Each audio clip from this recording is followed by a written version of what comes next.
Queridos amigos, bom dia. Que tenhamos um dia de luz, de muito amparo, de muita lucidez, para compreender esse item tão importante para cada um de nós. Motivos de resignação. Por estas palavras, bem-aventurados aflitos, pois que serão consolados. Jesus aponta a compensação que hão de ter os que sofrem e a resignação que leva ao padecimento, a bem dizer do sofrimento como prelúdio da cura. Também podem essas palavras ser traduzidas assim: deveis considerar-vos felizes por sofrerdes, visto que as dores deste mundo são o pagamento da dívida que as vossas passadas faltas nos fizeram contrair. Suportadas pacientemente na terra, essas dores vos poupam séculos de sofrimento na vida futura. Deveis, pois, sentir-vos felizes por reduzir Deus à vossa dívida, permitindo que a saudeis agora, o que vos garantirá a tranquilidade no porvir. O homem que sofre assemelha-se a um devedor que avultada soma a quem o credor disse: se me pagares hoje, mesmo a centésima parte do teu débito, quitar-te-ei no restante e ficarás livre. Se o não fizeres, atormentar-te-ei até que pagues a última parcela. Não se sentiria feliz o devedor por suportar toda espécie de privação para se libertar, pagando apenas a centésima parte do que se deve? Em vez de se queixar ao seu credor, não lhe ficaria agradecido? Tal o sentido das palavras: bem-aventurados os aflitos, pois que serão consolados. São ditosos porque quitam e porque depois de haverem quitado estarão livres. Se, porém, o homem ao quitar-se de um lado, endivida-se de outro, jamais poderá alcançar a sua libertação. Ora, cada nova falta aumenta a dívida, porquanto nenhuma há, qualquer que ela seja, que não acarrete forçosa e inevitavelmente uma punição. Se não for hoje, será amanhã. E se não for na vida atual, será noutra. Entre essas faltas, cumpre se coloque na primeira fiada a carência de submissão à vontade de Deus. Logo, se murmuramos nas aflições, se não as aceitarmos com resignação, e como algo que devemos ter merecido, se acusarmos a Deus de ser injusto, nova dívida contraímos que nos faz perder o fruto que devíamos colher do sofrimento. É por isso que teremos de recomeçar, absolutamente, como se um credor que nos atormente pagássemos uma cota que a tomássemos de novo por empréstimo. Ao entrar no mundo dos espíritos, o homem ainda está com o operário que comparece no dia do pagamento. A uns dirá o Senhor: a que tens apagado teus dias de trabalho. A outro aos venturosos da terra, aos que hajam vivido na ociosidade, que tiveram feito consistir a sua felicidade na satisfação do amor próprio e nos gozos mundanos. Nada vos toca, pois que recebestes na terra o vosso salário. Ide e recomeçai a tarefa. Queridos amigos, cada dia que a gente entra em contato com o Evangelho de Jesus, ecoa na nossa consciência aquelas palavras sublimes do Mestre que vêm nos calar profundamente a esperança quando ele nos diz: bem-aventurados aflitos. Ó Jesus, que aflição é esta que carregamos? Que aflição é esta que causa dor após termos recebido o remédio do amor? Porque, Senhor, ainda não compreendemos a necessidade de uma vontade firme em mudar, em crescer, em dar outro brilho, outro revestimento, outra vestimenta ao nosso corpo perispiritual. E nesta manhã, Jesus, cheias de esperança, é que nós te pedimos, dai-nos força e coragem para compreender o seu Evangelho, redimindo-nos de forma resignada, e que a paz, com as suas tertúlias divinas, possam cair profundamente em nosso ser, estimulando-nos a uma vida melhor, a uma vida de luta, de compreensão, de resignação. Obrigado, Jesus, que o Senhor esteja com todos nós, que assim seja. Amigos queridos, é importante que a gente analise cada frase deste item do Evangelho. O que quer dizer esta resignação?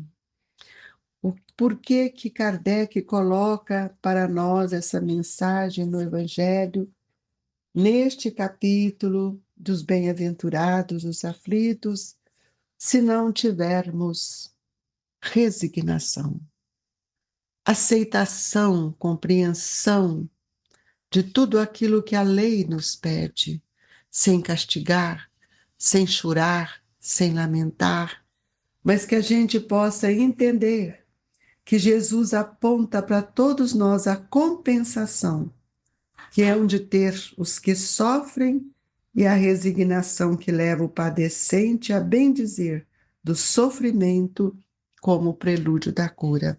Mas isso tem uma razão de ser, amigos. Por que curar? O que curar dentro de nós? O que mudar? Qual que é o prelúdio da cura? O prelúdio da cura está na modificação do tecido sutil da roupagem espiritual que nós envergamos depois da morte, para que a gente possa entender que seja bem-aventurados. Eu preciso compreender que as bem-aventuranças serão admitidas por nós quando tivermos uma consciência lúcida do que seja a oportunidade de reencarnar, de receber um novo corpo, de modificar as estruturas energéticas que estão no nosso perispírito, que nós somos capazes de sair desse chão duro, grosseiro, onde muitas vezes temos arrastado diante das nossas dificuldades para alçar o voo, como nós temos aprendido como a crisália, fazendo o seu esforço íntimo para que ela possa, dentro de um casulo tão apertado, libertar, sair como a libélula que vai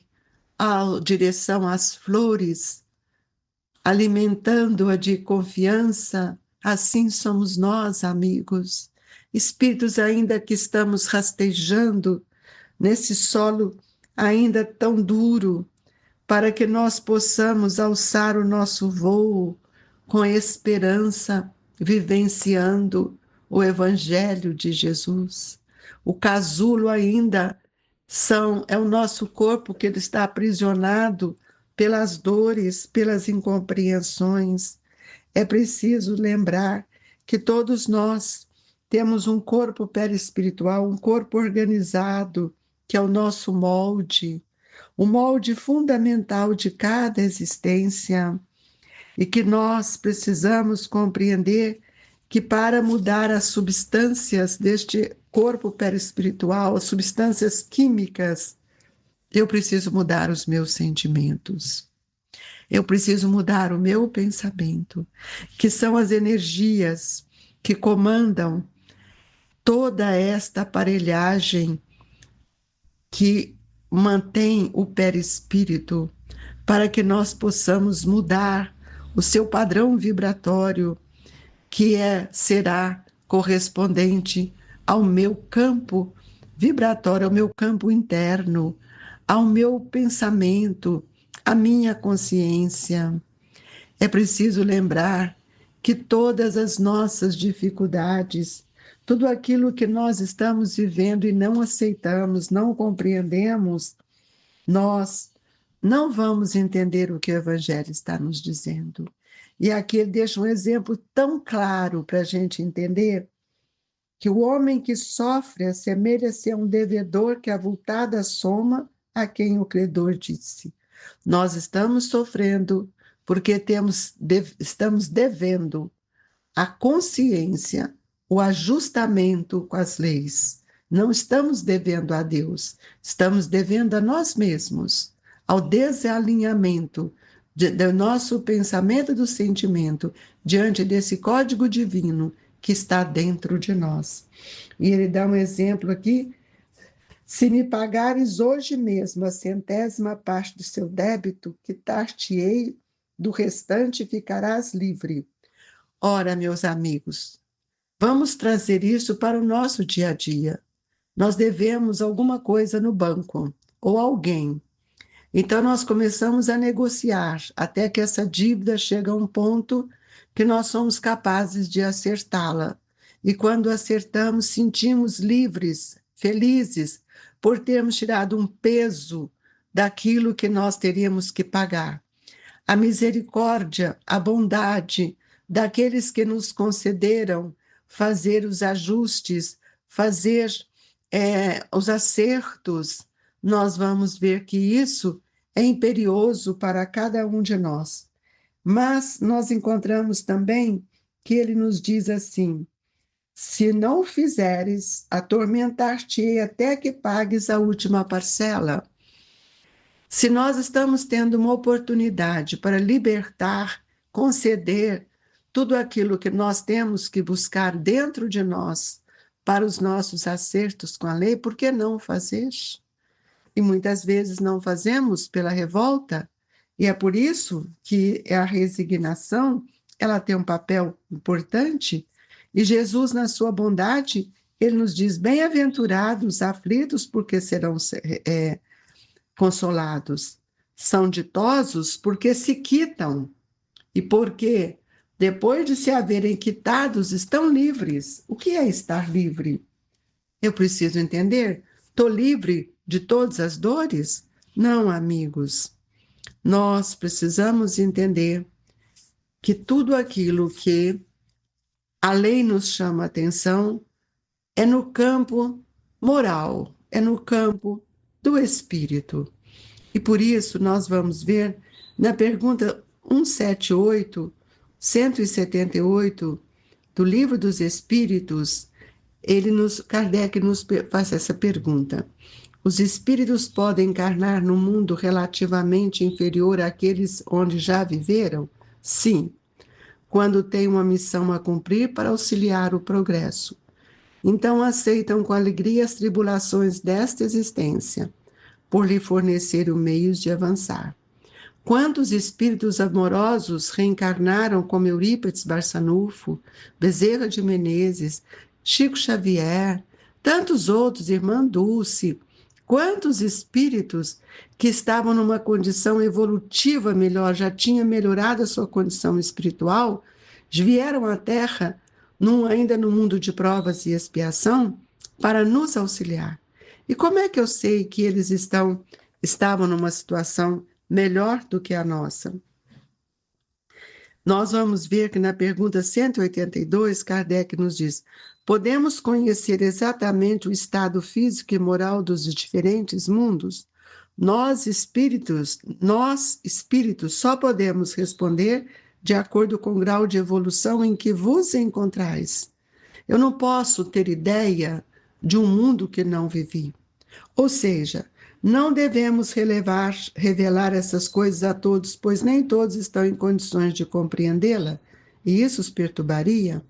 Então, nós vamos ver, Kardec faz um comentário aqui: à medida que o espírito se purifica, o corpo se reveste também, se aproxima da natureza espírita. A matéria é menos densa Ele não mais rasteja penosamente na superfície do solo, as necessidades físicas são menos grosseiras, os seres vivos não têm mais necessidade de se autodestruir para nutrir-se, o espírito é mais o espírito é mais livre e tem por coisas distantes percepções que desconhecemos. Ele vê com os olhos do corpo e só vemos com o pensamento. Então nós vamos ver que cada um de nós estamos tendo a oportunidade de sair desses estados de paixões que nós estamos vivendo aqui na Terra, que muitas vezes são requisitos do egoísmo e que vai fazer com que a gente se aprisione para que a gente possa buscar, por meio da intuição, um futuro melhor. Um futuro que nos dá uma consciência mais plena e vamos libertando do nosso remorso, das nossas dificuldades e que muitas vezes tem nos aprisionado. Então, quanto mais puro o espírito, menos sujeito às paixões que o consomem. Este é mais um benefício da providência, que deseja desta forma abreviar os sofrimentos. Ora, nós precisamos entender que todo esse sofrimento que nós estamos vivenciando pelas dificuldades morais e espirituais ainda são necessárias para que a gente possa vivenciar o bem e termos a consciência daquilo que posso fazer, daquilo que o conhecimento já me permitiu. Na pergunta 183, Kardec diz: ao passar de um mundo a outro, o espírito passa para uma nova infância? Em toda a parte, a infância é uma transição necessária, mas nem em todo lugar ela é tão obtusa quanto entre vós. O espírito pode escolher o novo mundo em que deve habitar? Nem sempre, mas ele pode pedir e obter o que deseja se merecer. Afinal, os mundos só são acessíveis aos espíritos segundo o grau de sua elevação. Nós estamos passando da terra de provas e expiação para um mundo de regeneração. Mas não pensemos nós que nós iremos para este mundo, que nós vamos entrar nesse mundo, se nós não tivermos quitado com Deus as nossas dívidas, quitado com a nossa consciência os nossos desacertos. Quando falamos quitar com Deus, estamos falando das leis de Deus. Então, Kardec encerra esse item dizendo: ao entrar no mundo dos espíritos, o homem ainda está como operário que comparece no dia do pagamento. A uns dirá o Senhor: aqui tens a paga dos teus dias de trabalho. A outros, aos venturosos da terra, aos que hajam vivido na ociosidade, que tiveram feito consistir a sua felicidade na satisfação do amor próprio e nos gozos mundanos, nada vos toca, pois que recebestes na terra o vosso salário, ide e recomeçai a tarefa. Então nós podemos suavizar ou aumentar o amargor de nossas provas, conforme o modo como que encaramos a vida terrena.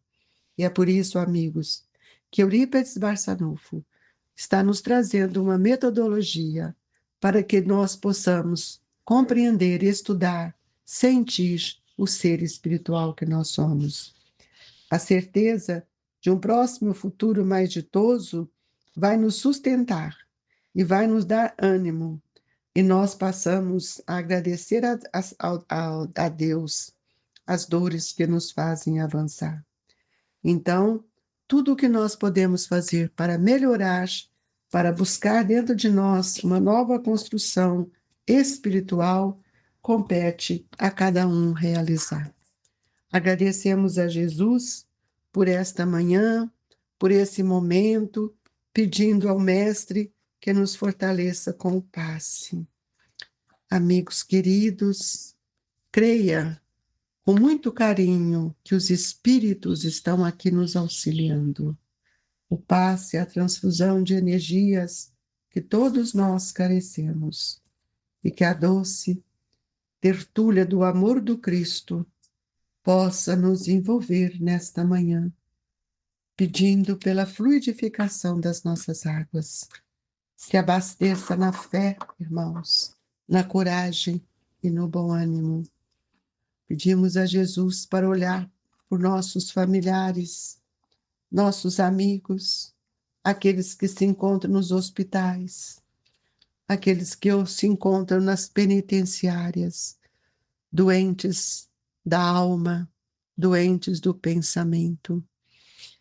Para aqueles, Jesus, que se encontram sem teto, e que a doce misericórdia do vosso amor nos permita mantermos fiéis ao seu Evangelho, a esse caminho de luz e de esperança que veio trazer para todos nós. Muito obrigado, Jesus. Recebam, amigos, o abraço do Grupo Espírita Esperança e Caridade, Colégio Allan Kardec. Fiquem com Deus, que assim seja.